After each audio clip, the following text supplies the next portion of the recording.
क्या बात है जंगल वासियों, आप सब एक साथ कहाँ जा रहे हो? हम सब शेर सिंह के दरबार में जा रहे हैं। शेर सिंह की तबीयत बहुत खराब है, इसीलिए हम उनका हालचाल पूछने जा रहे हैं। क्या हमारे शेर सिंह की तबीयत खराब है? मैं भी आप सबके साथ चलूंगा, चलो।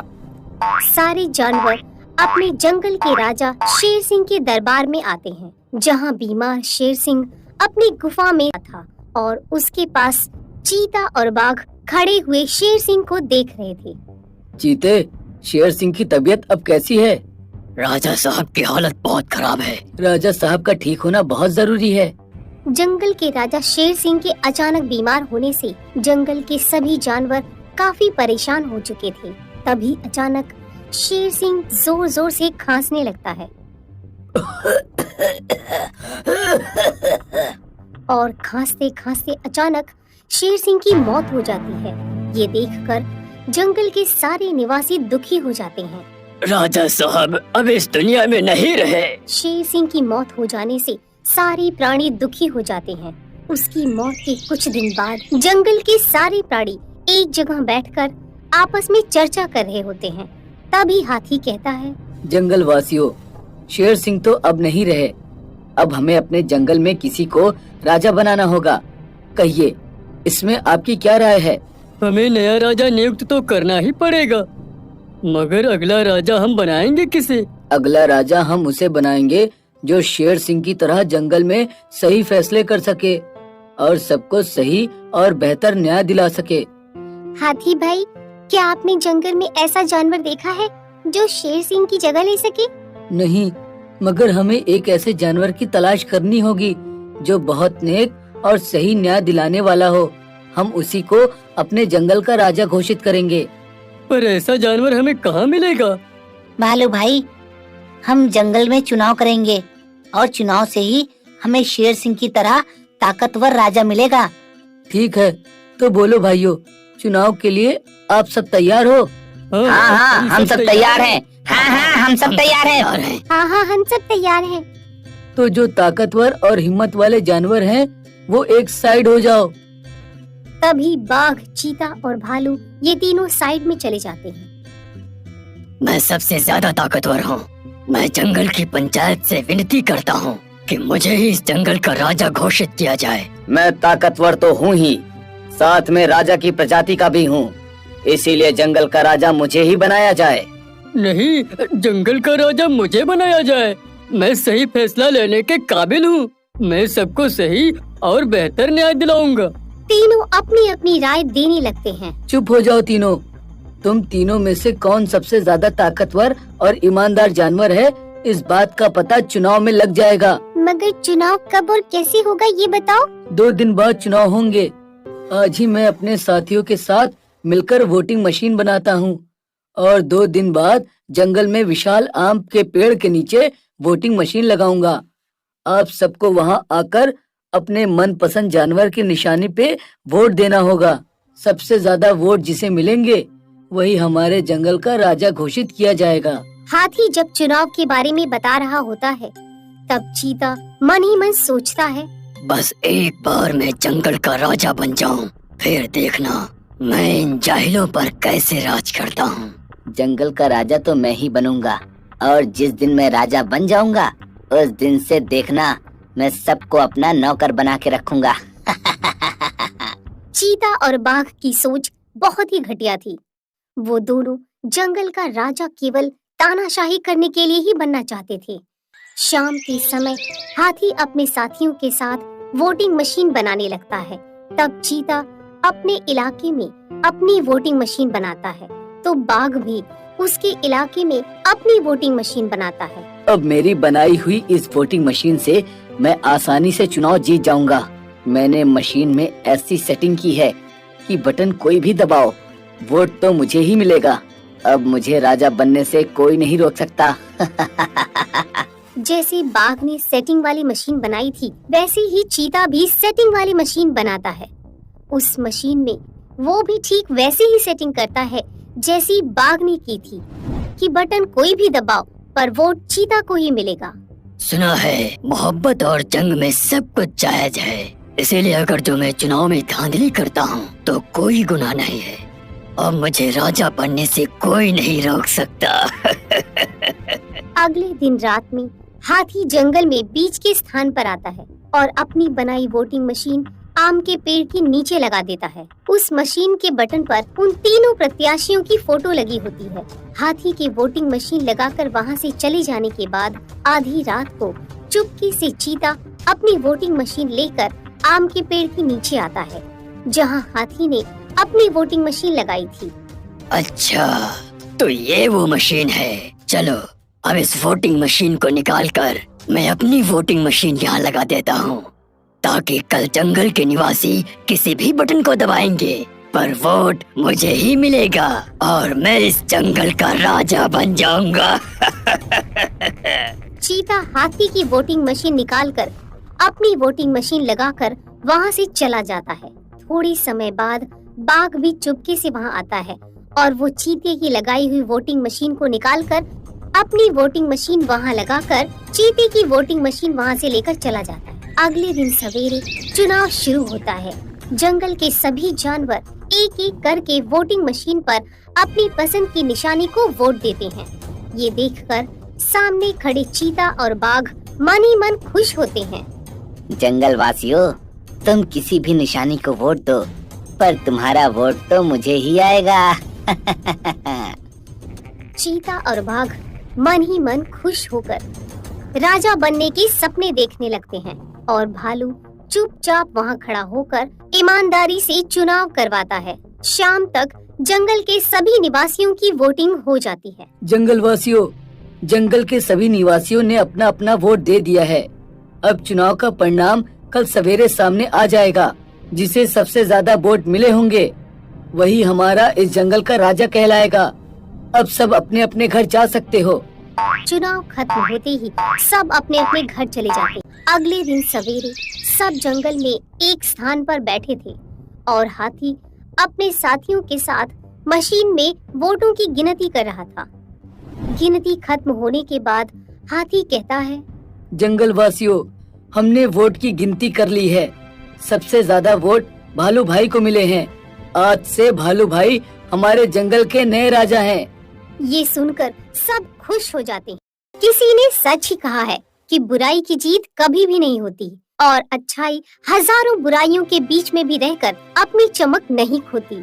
नए राजा का न्याय देखकर जंगल के सारे जानवर बहुत खुश हो जाते हैं और सब मिलकर खुशी से अपना जीवन बिताने लगते हैं।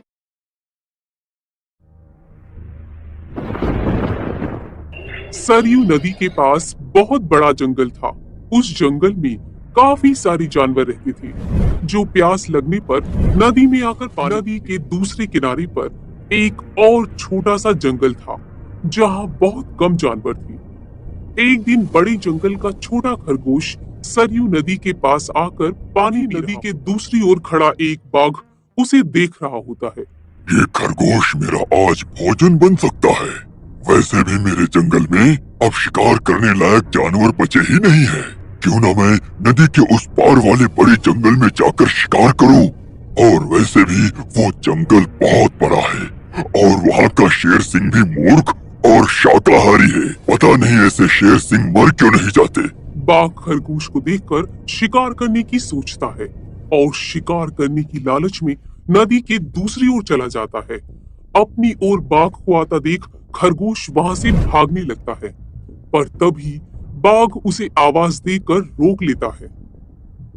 अरे खरगोश, मुझे देखकर कहाँ भाग रहे हो?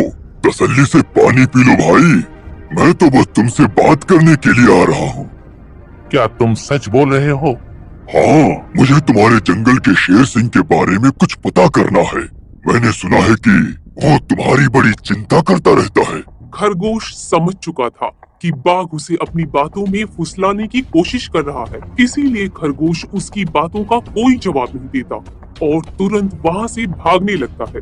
पर अफसोस, खरगोश बाघ से तेज नहीं भाग पाता और बाघ उसका शिकार कर देता है। यहाँ के जानवर बड़ी आसानी से शिकार हो जाते हैं, तो क्यों ना मैं इसी जंगल में रहकर आसानी से शिकार इस जंगल में रहकर ही शिकार करता रहता है। इस तरह से एक एक करके जंगल से जानवर कम होने लगते हैं। अरे लोमड़ी, मैंने सुना है कि तुम अपनी सहेली से मिलने दूसरे जंगल में जा रही हो। हाँ, पर तुम्हें मेरी इतनी चिंता क्यों हो रही है? देखो लोमड़ी, तुमने सांप के अंडों के साथ जो हरकत की थी, जिसके लिए तुम्हें शेर सिंह ने सजा दी थी, इसके लिए तुम जंगल से भाग नहीं सकती। मगर मैं भाग कहाँ रही हूँ? मैं तो अपनी सहेली को मिलने उस जंगल में जा रही हूँ। पर मुझे शक है कि मौका देखकर तुम भाग भी सकती हो, इसीलिए मैं तुम पर नजर रख रहा हूँ। देखो भैया, मैं शेर सिंह के हुक्म का पालन कर रही हूँ, मगर तुम अपनी ड्यूटी का पालन नहीं कर रहे हो। क्यों? तुम्हें ऐसा क्यों लग रहा है कि मैं अपनी ड्यूटी का पालन नहीं कर रहा हूँ? दरअसल इस वक्त तुम्हें हमारे जंगल के जानवरों पर नजर रखनी चाहिए, क्योंकि हमारे जंगल के जानवर कम हो रहे हैं। सुना है जंगल में कोई शिकारी घुस आया है जो हमारे जानवरों का शिकार कर रहा है। लोमड़ी, तू चालाक है, ये मैं जानता हूँ, मगर मैं बेवकूफ नहीं हूँ, ये तू जान ले। मैं तेरी बातों में नहीं आने वाला। अगर तुम मेरी बातों पर यकीन नहीं करोगे तो एक दिन तुम भी किसी शिकारी का शिकार बन जाओगे। चाहे कुछ भी हो जाए, तुम यहाँ से नहीं जा सकती। देखो, मेरा जाना बहुत जरूरी है। मैं 2-3 दिन में वापस आ जाऊंगी, मुझे जाने दो। ठीक है, मैं तुम्हें जाने दूंगा, मगर मेरी एक शर्त है। शर्त? कैसी शर्त? यही कि तुम्हें उस जंगल के थाने में जाके रोज हाजिरी देनी होगी। मुझे मंजूर है। लोमड़ी को पता था कि जंगल से जानवर कम हो रहे हैं, इसीलिए वो शर्त मानकर वहाँ से दूसरी ओर हाथी जंगल की निगरानी करने लगता है। तब देखता है कि जंगल से कुछ खरगोश गायब हैं। इस चिंता में कई खरगोश आपस में बात देखो भाइयों, हमें सावधान रहना होगा, क्योंकि जंगल से खरगोश गायब हो रहे हैं। हाँ, मगर इस बात की फरियाद हमें शेर सिंह को करनी चाहिए। सभी खरगोश की बात सुनकर हाथी उनके पास जाता है। अरे भाइयों, क्या हुआ है? तुम सब आपस में क्या मीटिंग कर रहे हो? मुझे भी बताओ। हाथी भाई, तुम शेर सिंह के सेनापति हो, क्या तुम हमारी फरियाद राजा तक पहुंचा सकते हो? अरे भाई, तुम्हारी रक्षा करना हमारा दायित्व है। बताओ, तुम्हारी क्या शिकायत है? हाथी भैया, कुछ दिनों से हमारे कई साथी गायब हो गए हैं। अगर तुम्हें अपने जंगल की फिक्र है तो हमारे साथी खरगोश को ढूंढ के लाइए। क्या तुम्हें किसी पर शक है? अरे भाई, हम सिर्फ इतना जानते हैं कि जो खरगोश गायब हुए हैं वो सब पानी पीने के लिए नदी के पास गए थे और तब से वापस ही नहीं आए। और वो सब गायब कितने दिन से हुए हैं? पिछले कई दिन से एक एक करके कई खरगोश गायब हुए हैं हाथी भैया। खरगोश की ये बात सुनकर अब हाथी को भी लोमड़ी की बात पर यकीन होता है। लोमड़ी भी यही कह रही थी कि जंगल में कोई शिकारी आया है। हाथी सोच ही रहा होता है, तभी 2 बकरियां वहाँ रोती हुई आती। हे भगवान, अब हमारा क्या होगा? कौन बचाएगा हमें? अरे बकरियों, क्या हुआ है तुम्हारे साथ? तुम रो क्यों रही हो? हाथी भैया, अच्छा हुआ जो आप हमें यही मिल गए। हम शेर सिंह के पास अपनी शिकायत करने ही जा रहे थे। तुम भी शिकायत करना चाहती हो? हाँ। आखिर तुम लोग को क्या तकलीफ है? हाथी भाई, कुछ दिन पहले कई खरगोश गायब हुए थे और अब हमारी बकरियां भी गायब हो रही हैं। लगता है कोई शिकारी हमारे जंगल में घुसा है। जंगल इस बात से परेशान था कि आखिर उनका शिकार कर कौन रहा है। अब वो सभी मीटिंग करने के लिए शेर सिंह के पास जाते हैं और सारी बातें शेर सिंह को बताते हैं, जिस पर शेर सिंह अपने जंगल के जानवरों से कहता है, आप सब फिक्र मत करो, मैं बहुत जल्द पता लगा लूंगा कि ये काम किसका है और कौन हमारे जंगल के जानवरों का शिकार कर रहा है। तो अब हम क्या करेंगे शेर सिंह? आप सबसे मेरी विनती है, आप में से कोई भी जंगल के बाहर नहीं जाएगा। जिसको भी पानी पीना है वो इसी जंगल के तालाब का पानी पिएगा। आपके इस हुक्म का हमको कब तक पालन करना होगा राजा जी?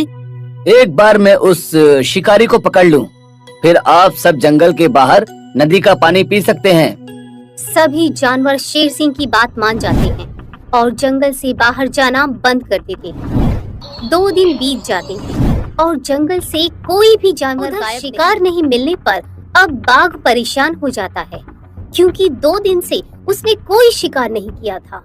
इतना बड़ा जंगल है, इतने सारे जानवर हैं, फिर ये सारे कमबख्त जानवर पानी पीने के लिए बाहर क्यों नहीं आ रहे हैं? 2 दिन से मैंने कोई शिकार नहीं किया है। भूख के मारे मेरी जान निकल रही है। लगता है अब शिकार करने के लिए नदी का किनारा छोड़ जंगल के अंदर जाना होगा। आखिर मैं भी तो देखूं, इस जंगल के सारे जानवर आखिर कहाँ गायब हो गए हैं। अब देखता हूँ मुझसे कैसे बचते हैं इस जंगल के जानवर। इतना बोलकर बाघ छुपकर जंगल के अंदर पहुंच जाता है, जहां वो देखता है एक बकरी घास खा रही होती है। उस बकरी को घास खाता देख बाघ पीछे से उस पर वार कर देता है और उसे मारकर अपने साथ जंगल से बाहर ले जाता है। ये सब एक दूसरी बकरी देख लेती है। तो ये बात है, मैं अभी जाकर शेर सिंह को ये बात बता देती हूँ। बकरी भागते हुए जंगल के सभी जानवरों को इकट्ठा करके शेर सिंह के महाराज, हमारे जंगल में दूसरे जंगल का बाघ घुस आया है और वो ही हमारे जंगल में शिकार कर रहा है। वो बहुत तेज है और दुष्ट शिकारी है। उसने हमारे एक साथी को मार डाला है, जो मैंने खुद अपनी आंखों से देखा है। शेर सिंह, कुछ कीजिए महाराज, वरना हमारी प्रजाति खत्म हो जाएगी। हाँ महाराज, अब कुछ करना ही पड़ेगा। सबकी बात सुनकर शेर सिंह कुछ सोचकर बोला, लोमड़ी कहाँ है? महाराज, लोमड़ी 2 नदी पार वाले जंगल में गई है। शेर सिंह लोमड़ी की मदद से बाघ को पकड़ने का मन ही मन में प्लान बनाकर बोला, देखो, इस जंगल के जानवरों की सुरक्षा करना मेरा पहला कर्तव्य है और मैं आप सबकी रक्षा जरूर करूंगा। बस आप सबको मेरा साथ देना होगा। जैसा मैं बोलूं वैसा आप सबको करना होगा। हाँ हाँ, हम सब तैयार हैं।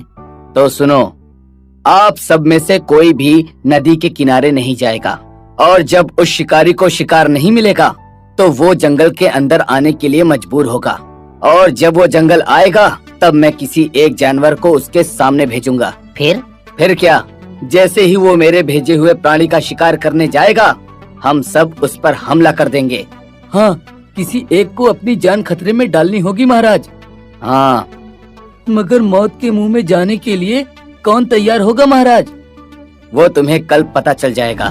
शेर सिंह अपने गुप्तचरों द्वारा लोमड़ी को संदेशा भिजवाकर उसे वापस बुलाया। आपने मुझे इतनी रात को इमरजेंसी में यहाँ क्यों बुलाया? लोमड़ी, मैं तुम्हारी सजा माफ करना चाहता हूँ, मगर तुम्हें मेरा एक काम करना होगा। सजा से छुटकारा पाने के लिए मैं कुछ भी करने के लिए तैयार हूँ महाराज। ठीक है, तो सुनो। लोमड़ी के हाँ करते ही शेर सिंह ने बाघ को पकड़ने का प्लान उसे बता दिया। मेरा शिकार करने आएगा तब आप मुझे टाइम पर आकर बचा तो लेंगे ना? शेर हूँ, नेता नहीं, जो वचन देकर मुकर जाऊंगा। अगले दिन प्लान के अनुसार लोमड़ी नदी के किनारे जाती। शिकार को आता देखकर बाघ खुश हो जाता है। वाह, आज मुझे पेट भर के खाना मिलेगा। शिकार के नजदीक आते ही मैं उसे डरते डरते नदी के किनारे पहुंच जाती। हे भगवान, टाइम पर शेर सिंह को भेज देना, मैं तुझे एक नारियल चढ़ाऊंगी। जैसे ही लोमड़ी बाघ के करीब जाती है, बाघ उसके पास पहुंच जाता है। कैसी हो लोमड़ी? मैं ठीक हूँ बाघ भाई। अभी तो तुम ठीक हो, मगर थोड़ी देर बाद तुम ठीक नहीं रहोगी। क्या मतलब?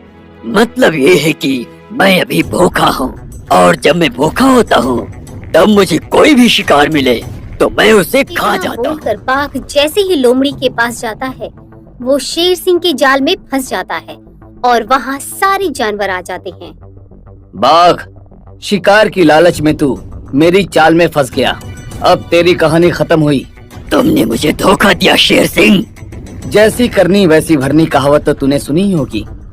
तो सबको धोखे से मारता था, इसीलिए तुझे भी मुझे धोखे से मारना पड़ा।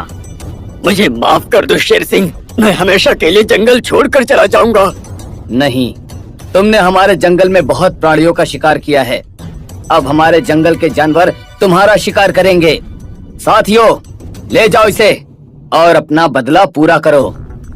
शेर सिंह से आज्ञा मिलते ही सारे जानवर बाघ पर टूट पड़ते हैं। इस तरह से शेर सिंह अपनी चालाकी और सूझबूझ से अपने जंगल के जानवरों की रक्षा करता है। इस कहानी से हमें यही सीख मिलती है कि धोखे का अंजाम धोखा ही होता है।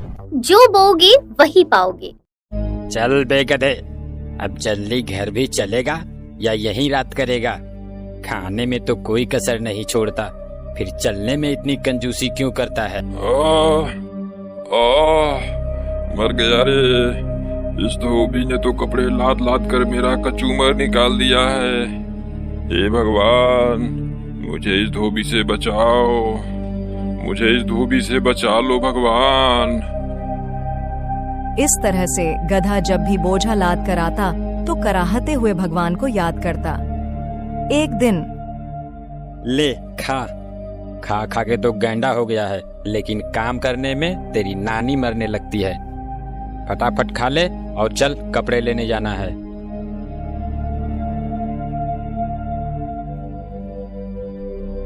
अब चलेगा भी या तेरे लिए डोली मंगाऊं? चल। हे भगवान, मुझे इस धोबी से बचाओ। यह गधा रोज मुझे सच्चे मन से याद करता है। इसकी भक्ति ने मुझे प्रसन्न कर दिया। अब मुझे इसको दर्शन देना चाहिए। ऐसा सोच भगवान उस गधे के सामने प्रकट हुए। मैं तुमसे बहुत प्रसन्न हूं गधा, कहो क्या बात है? तुम इस तरह से मुझे रोज रोज क्यों ध्यान करते हो? तुम्हारे मन में जो भी कामना है मुझे बताओ, मैं उसे पूरा करने के लिए आया हूं। हाँ, ये कौन आ गया भगवान बनकर? भगवान तो ये हो नहीं सकते, ये जरूर उस धोबी की ही चाल है। ये वही है जो मुझे भगवान बनकर ठगना चाहता है। अरे क्या सोच रहे हो गधे, मांगो क्या मांगते हो? मैं सोच रहा हूँ प्रभु कि मैं आप जैसा नहीं हूँ, गधा हूँ पर मूर्ख नहीं हूँ। मुझे समझ में आती है भगवान में और धोबी में फर्क। मैं उतना बेवकूफ नहीं हूँ। अब मैं तुम्हें कैसे विश्वास दिलाऊं गधे? तब एक बात बताइए भगवान, सब तो मुझे गधा समझते ही हैं, क्या आप भी मुझे गधा ही समझते हैं? अरे नहीं नहीं, तुम तो गधेराज हो। गधे ने जैसे ही यह सुना वह खुश हो गया। फिर गधे ने कहा, भगवान, मुझे अब इस धरती पर रहने की लालसा नहीं है, मुझे भी अपने साथ स्वर्ग ले चलें प्रभु। मैं तुम्हारे भक्ति से बहुत प्रसन्न हूं गधेराज, ऐसा ही होगा। गधा भी भगवान के साथ स्वर्ग चला गया। भगवान, आपने तो मुझे सच के स्वर्ग में ला दिए। अब तो मैं यहाँ खूब मजे से रहूंगा। हाँ गधेराज, अब से तुम यहाँ खूब आराम से रहो। अब गधा वहां खूब मौज से रहने लगा। बागों में हरी हरी घास खाता और दिन भर घूमता रहता। कुछ दिन बीतते हैं। अब गधे को वहां बहुत अकेला सा लगने लगा था। एक दिन भगवान उसका हाल चाल जानने आए। क्यों गधेराज, दिन तो मौज से बीत रहे हैं ना? वह बहुत उदास और मायूस होकर भगवान से कहता है, भगवान, मैं यहाँ बिल्कुल अकेला हूँ। मुझे मेरे साथियों की बहुत याद आ रही है। अगर उन्हें भी आप यहाँ बुला लें तो बहुत अच्छा रहेगा भगवान। जैसी तुम्हारी इच्छा गधेराज, तुम्हारे साथियों को भी बुला लाता हूँ। ऐसा बोल भगवान अंतर ध्यान हो गए और पृथ्वी से कुछ और गधों को लेकर वहां गए। ये लो गधेराज, मैं तुम्हारे साथियों को भी ला दिया। अब इन सब के साथ तुम्हारा मन भी लगा रहेगा। अब गधा बहुत खुश हुआ। अपने साथी गधे को लेकर बागों में घास खाने चला गया। जब घास खाकर सारे गधे एक साथ जमा होते हैं तो सभी गधों ने गाना गाना शुरू किया।